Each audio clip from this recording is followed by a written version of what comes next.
Anykščių krašto padavimai. Karalienės liūnas.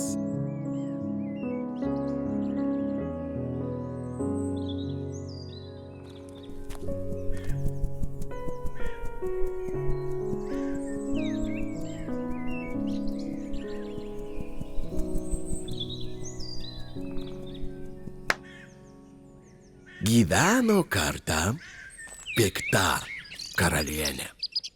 Iš savo vergų ji reikalaudavo neįmanomų dalykų.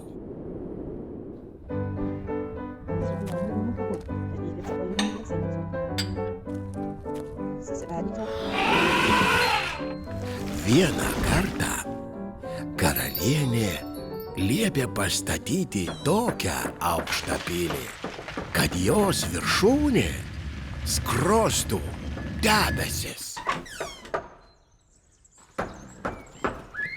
Tokios pilies vergai negalėjo pastatyti.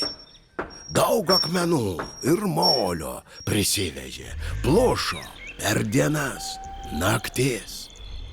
Vergai buvo plakami rykštėmis, žabojami, visai baudžiami.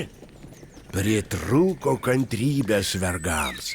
Pabėgo jie į tankią girią, meldė Perkūną gelbėti. Perkūnas išklausė maldą.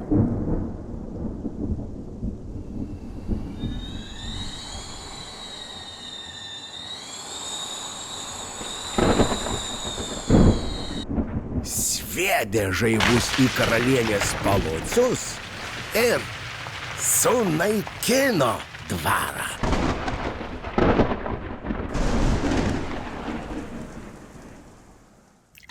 Grįžę iš miško vergai, dvaro vietoje rado didžiulį juodą liūną, kurį ėmė vadinti karalienės liūnu.